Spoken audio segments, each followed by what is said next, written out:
I'm a doctor, a father, an American, an Indian. I've had conversations about life from every angle, and as I've navigated the South Asian experience, I share stories of people and their purpose. And what they're saying over and over again is, trust me, I know what I'm doing. I'm Abhay, and on this episode of Trust Me, I Know What I'm Doing, as part of our ongoing INDIASPORA series, a conversation with the Vice President of TV at Google, Shalini Govil Pai. Stay tuned. It's funny how many dots we connect in a given day, and over the course of a lifetime. On this given day, though, thank you all for connecting the dots by listening to the show and telling your friends, subscribing, downloading, and rating the podcast wherever you get your podcasts, and following us on social media at Dr. Abhay. Now, in connecting these dots, each link we make doesn't always have to be linear, as there's lots of ways to get to the end of your own story. And this is what I found so fascinating in meeting and chatting with Shalini Govil Pai as part of our INDIASPORA series on Trust Me, I Know What I'm Doing. Shalini was born and raised in Mumbai, the home of Bollywood and the entertainment industry in India. She studied computer science at IIT, and after immigrating to the US, got her master's and followed a passion for storytelling and an expertise in computer graphics to a company right here in the Bay Area that you might have heard of called Pixar. She was a technical director there and helped launch the blockbuster films A Bug's Life and Toy Story, as well as commercials for industry clients like Levi's. She later moved to YouTube and served as their senior director for technology solutions, leading distribution strategy for media creators and growing YouTube's active users for this cohort over 10 times during her tenure there. Shalini now serves as general manager and vice president of Google TV, where she conceived, implemented, and executed the company's TV strategy, and is also leading emerging platform technologies at Google. Her leadership and expertise extends to several venues beyond this, though, as she's an author, a much sought-after speaker and leader on digital transformation, a mentor to other South Asian women in tech, and a philanthropist devoted to education. What sparkles clearly as the common aesthetic connection within all of these tech dots, though, is storytelling. And Shalini shared how her formative childhood experiences in Mumbai served up some important ingredients for her future. Because I grew up in Mumbai, I was very much into the Bollywood scene. Even then, like now, of course, it's like exploded. But even then, like Bollywood was a big thing. And I always wanted to be part of it. I think I mentioned to you, I had acted briefly in a child themed movie called Hum Bacche Hindustan Ke, which never saw the light of the day. It was a really terrible movie, I guess, because no one bothered to digitize it. And even when I was at YouTube, we tried finding it and we couldn't find it. Yeah. Yeah. But I still wanted to be part of Bollywood. And that really inspired me to look at computer graphics as one methodology of computer graphics was making inroads into movies, and Lucasfilms had started doing it with Star Wars, and then Pixar came up with short films that had started winning Oscar awards. And so that's what got me into the computer graphics scene. And so then after doing my master's in computer graphics, I joined Pixar. So that was a big theme for me that started with my love and fascination for movies and productions from Mumbai. So I joined Pixar from there. And then after that, moved on to Google and to YouTube and now into Google TV. Well, that's great. It goes back to this idea of, how you can, in many ways, reimagine kind of like those elements of your childhood, navigate and weave them in to what you're currently doing. With so many choices and with so much out there for you, is it hard in some ways for listeners or audience members to, because there's so much out there, is there ever a risk of having too many choices? Or is that just a creative dream? No, absolutely. You hit the nail on the head. It's great to have so much choice, right? It's great. There's a content piece out there for everyone. And that's an amazing world that we live in. And at the same time, too much choice creates confusion. Like, oh my gosh, what should I watch tonight? And there's so much to watch. And we all are aware of this. This happens in my household a lot, where we spend 45 minutes trying to figure out what to watch instead of watching it, right? And this was like, solidified for us a few years ago as streaming kind of became mainstream, where we did a survey across 45 countries, and about 5,000 people. And the loud and clear voice that we got from all of these consumers was, great to have so much choice, and we don't know what to watch. Google, you are the search king, right, or queen. Yeah. Help us understand what to watch. And that's really where Google TV came from, with that insight, Abhay, which is, if Google knows how to index the world's content, why cannot we do that for content, and then help people discover content that is personalized for them? It's more applicable for them. It's almost like the navigator and the docent that you sort of need at a museum, or someone who's curating things for you. With such a tremendous pace and an appetite for content, is it hard for audiences and viewers to feel at least that same kind of nostalgic collectively? When I was growing up, certainly Star Wars and E.T. and those kinds of late 70s, early 80s movies became such a dramatic part of the cultural zeitgeist, merely because we all were watching the same things. There weren't very many choices for us to actually watch. So is it harder to build a community phenomenon? Or actually, are there components that in fact are the same, but perhaps the strategy and the vehicles are just different? And that's a great question, Abhay. I think that humans in general need community, and the ways that they interact in community change, but they need it. Yeah. In the olden days, people formed communities around the campfire, right? Yeah. And the storytelling then. So not only do we need community, but a lot of our community is based around food. Yeah. Right? What do we eat? And how do we share that together? Mm-hmm. And then that's of course the highest level. Right? Yeah. Food has got to be the starting point. That's food, right. Drinks, and then in my mind, and I'm obviously biased because I'm a storyteller, I think it's stories and it's narratives, it's gossip, it's what are we watching together and how are we inspired by it? Sure. And so in my mind, storytelling kind of is a key factor that binds our communities, brings us together. Now more and more people are watching content on their TVs. And at the same time, what we see is they're engaging on social media really, really closely with the content that they're watching. Like right after House of the Dragon, I think if you saw any of the social media sites, they were all exploding with people's commentary on it. What did I think? What did I like? Here's why you must watch it or must not. Everyone has an opinion. But that's kind of how they're participating in this communal aspect of this fantastic story that's coming out. Yeah. And I think that continues through these new technologies, right? And so, sure. And so that's how the communities are coming together. It's a little bit less, maybe for good or maybe for bad. I don't know. I don't want to judge.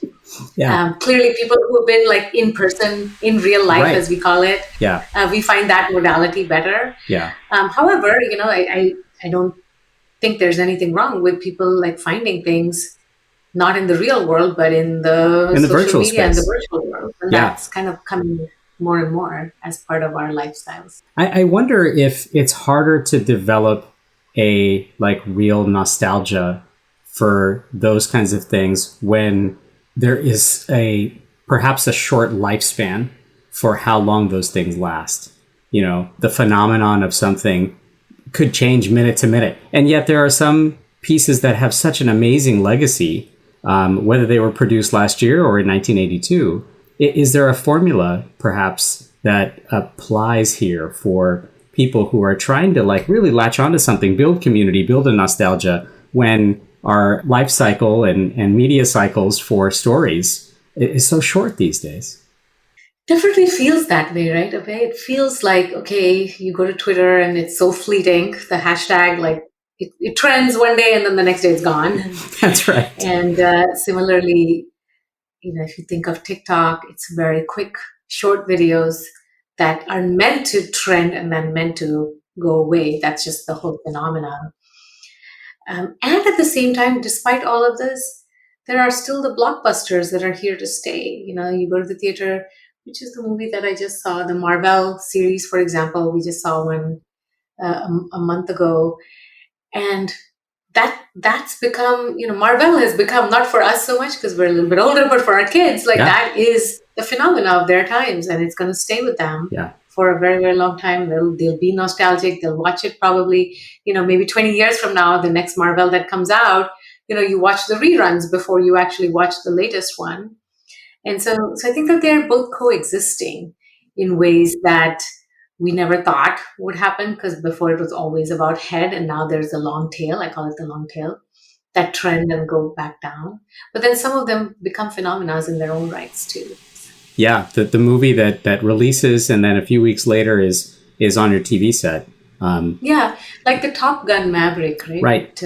They came very quickly onto streaming, but they're still phenomena in their own rights, and they will stay. And you've devoted so much effort and thought and leadership to distribution and access in your career in media. How do you look at the process of, say, movie or TV making or content creating differently as someone who has that hat on, that lens on, with creating and providing access and the distribution strategy that's there? Does this perspective ever enhance or even compromise the artistic delivery?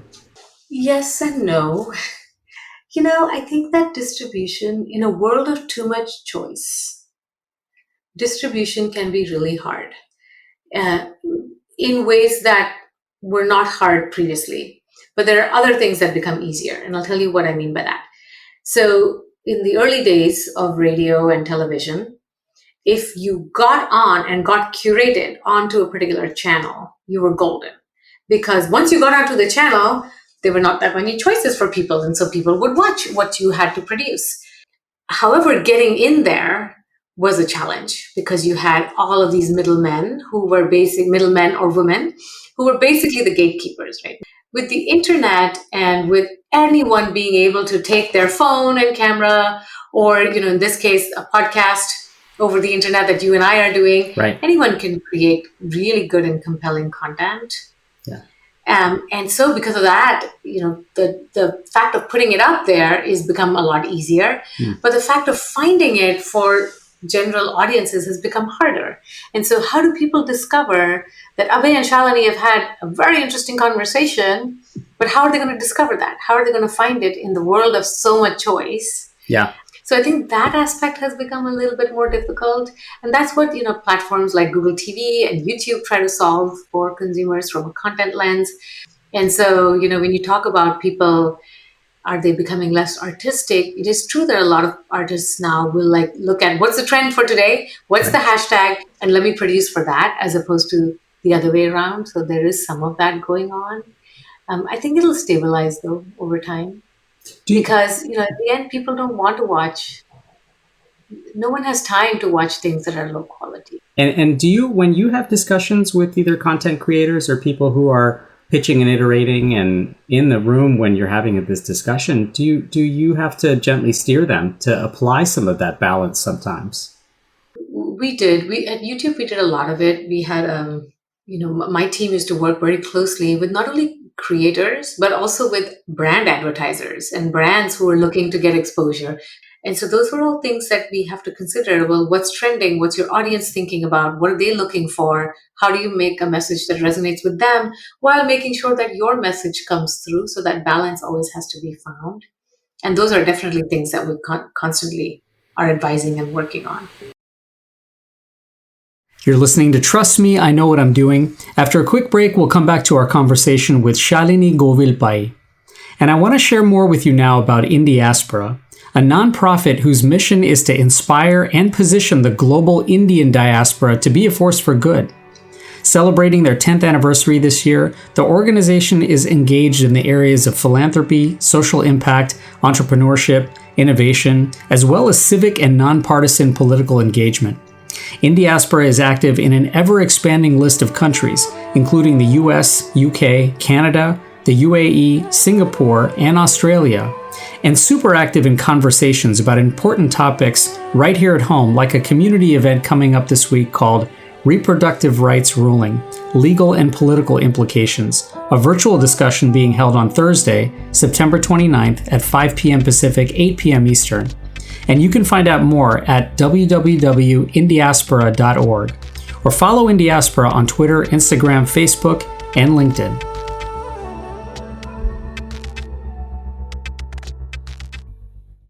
Hi, I'm Congressman Raja Krishnamurthy. You're listening to Trust Me, I Know What I'm Doing with Abhay Dandekar.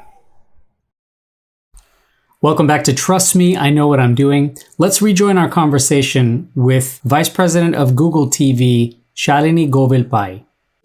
In your mind's eye, as an Indian American, as a woman in the tech world in Silicon Valley, in media, when you kind of reflect on the current state of affairs, what do you think are some of the gaps in content, in storytelling, in messaging that are priorities that need to be addressed? There are a few areas that I think could do better. And by the way, like over the last few years, I think storytelling has just taken on a life of its own across all mediums. It's not just storytelling for a big production. It's also storytelling for just, in terms of video blogging, in terms of showcasing the different documentaries that are happening, what's happening around the world. Those are all aspects that are part of this. I think the ones that I think about more deeply are more like social causes. For example, sustainability is one that's top of mind for everyone now. Like all of us especially who have kids and who know that this planet, we need to preserve it. What are the stories that we're telling around sustainability that can really help people understand and create a movement around it? So I think that's a very, very, very powerful thing that storytelling can do, and we've not yet gotten the traction there. The other one I would love to see more of is really the global cultural aspect, helping people understand, well, this is the culture that I come from, this is my background, whether it's racial, whether it's demographic, whether it's gender. Those are like some of the stories that are starting to come up, but I think that's where I think we could do more of. When you think of your own experience as a woman in tech and as an Indian American, would it have been in some ways important to have some of those story arcs already written? So for instance, women who are Indian American and actually now entering this space, perhaps are these going to be the accelerators for their success in the future? Yes, I would hope so. I think, one of the things that when I was growing up in engineering and in IIT, where I was what we call an only, now that term has become a common one, but at that time, no one knew that what it meant. But the only girl in class is a lonely, and it's an only. And what does that mean in terms of their shaping up? A large part was I felt like I had to be very self-reliant. Like I had to do everything, all my homework by myself. I had to understand things by myself. Whereas, for the guys, it was also about social. Like they did it together. They did their homework together. And there's been lots of studies of it that show that actually that modality of working and doing homework together is better for students, and they learn more, and they also learn more on the social aspects because we all accelerate in our careers because of the people that we know and what they can do and for helping us. But as a lonely and an only, you kind of never realize that. You feel like you have to be self-reliant. And it's only over time that you start learning, there's a village around me that needs to help me too. And how do I lean on that? And so I think those are some aspects that more storytelling, more books, more awareness that this can happen. And so be conscious about it. Make sure you sometimes have to do a little bit more in those aspects to really help yourself over the long term. I think those are things that can go a long way for helping our younger generation. Yeah, and for those who maybe feel like they're the onlys or they feel like they're the onlys and the lonelies, hopefully that means that there are all these kind of life rafts and support systems, and like you said, the sort of building a community. In Silicon Valley in particular, is that hard to find still? Yeah, there's a lot for women leaders now. I'm a member of two organizations that are amazingly supportive and nurturing. One of them is Chief, that in fact just got funded in order to support this really great cause of bringing women leaders together. There's another one called Netri, which my friend Maithili has started, but she has started one for South Asian women. Yeah. And that's another one that has been phenomenal in terms of providing a support structure for women leaders at all stages in their career, right? Because we can all help each other in many different ways. And so I'm also a member of TIE, which is the Indian Entrepreneurs. Now, that's not gender focused so much as it is just Indian focused. And that, that started how many years ago? I can't remember, but in the early days, there were no Indian entrepreneurs. I just met with Kanwal Reiki, in fact, a couple of weekends ago at an IIT conference. And he was talking about how, when he became an entrepreneur, he was told, oh, Indians are good at tech, but you're not good in business. So what are you doing here? And he took that as a challenge. He was like the first one, and then he started TIE. And I think those are like amazing organizations that can really support and nurture and help. Yeah, blazing trails and having sort of pathfinders who are there. And in that way, I'm imagining that these are sort of ladders and, sort of networks of mentorship that are freely available and provide some great access. Would you say that the environment now is, the ingredients are super conducive for folks to really start innovating and coming up with new areas where this can translate? So whether it's tech or whether it's finance or whether it's another space in the sort of general global landscape, have you seen this kind of trickle effect spread across away from tech and away from entrepreneurship into other areas too? So two things, right? One part is the world has become much smaller now. And so, with information at our fingertips, what I was talking about with, if you have access to the internet, you have the world at your fingertips, right? Like that's how the world has become. And so it's a huge advantage to be able to understand that and to be able to use it in ways that were much harder for us, right? For when we were growing up. And so I think that's a huge plus. On the challenge side, I think that if you have the world at your fingertips, well, so does everybody else. And so, it's incumbent on you to figure out, what is my strength? What is my superpower that I'm going to leverage to come up ahead? And that's always existed, this, understanding your superpower. But I think that the competition has become more intense because it's now global and there's people coming from everywhere. And so I think that's what entrepreneurs, and whether it's in tech or otherwise, have to think through is, what is my superpower? Is it my network? Is it the skills that I've acquired through my experiences? Is it some insight that I have that others don't? I think you have to really lean on that more and more to really create a niche for yourself and to grow. No, and I think that's actually lovely to hear you sort of like articulate and map out for others to hear about. I remember reading a Forbes piece on innovation and leadership that you actually wrote earlier this year, mentioning kind of the importance of playing your own lead character and in some ways building a story structure around yourself.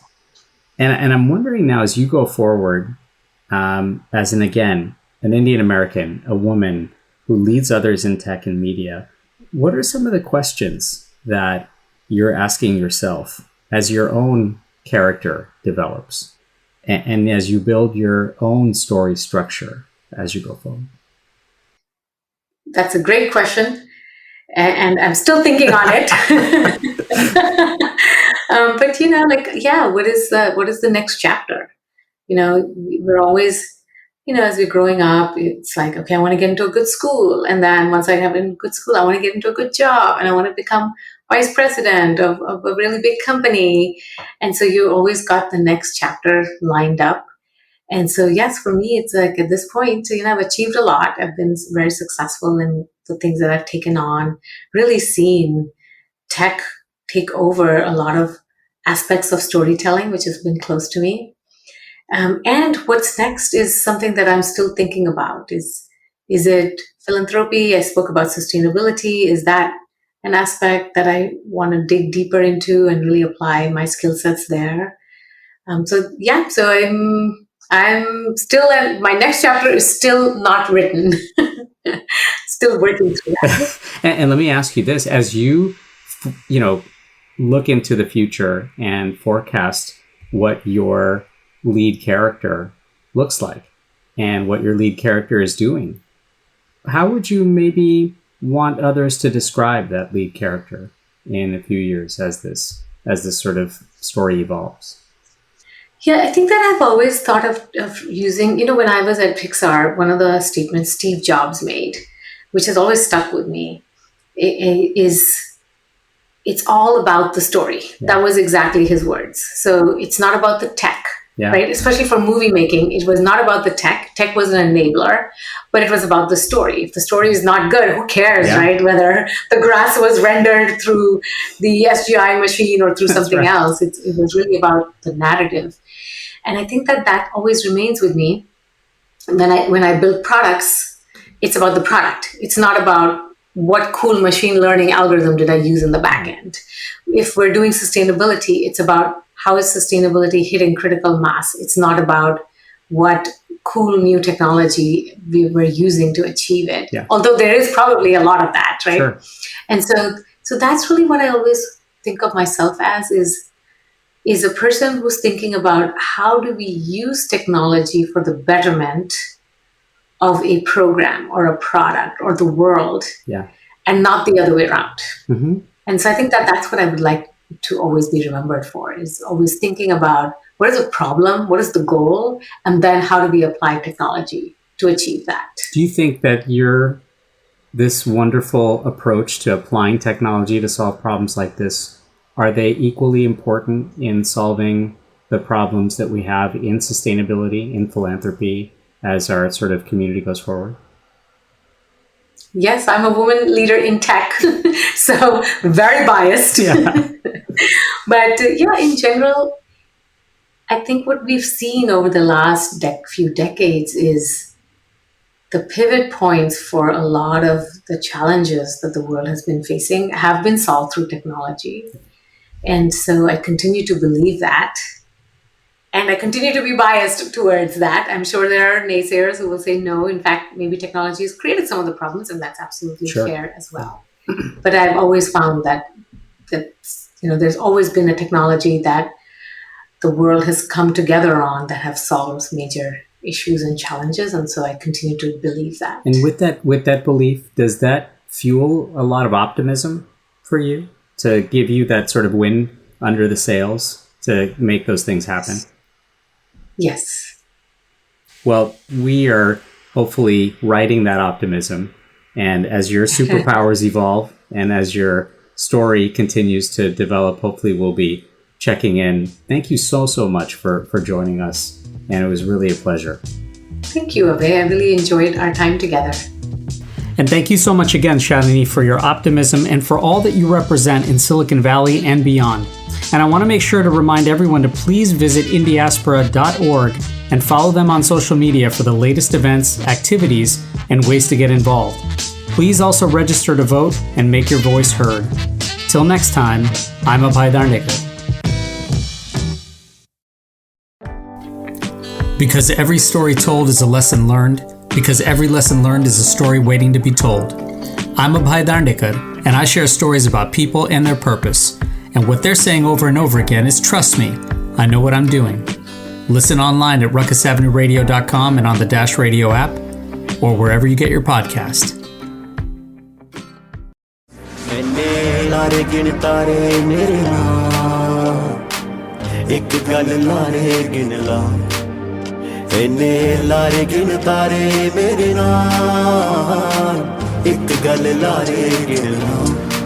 Yo, this is Amar Sandhu, and you're checking out my new record, Fake Love, alongside Guru Randava on the one and only Ruckus Avenue Radio. Let's go!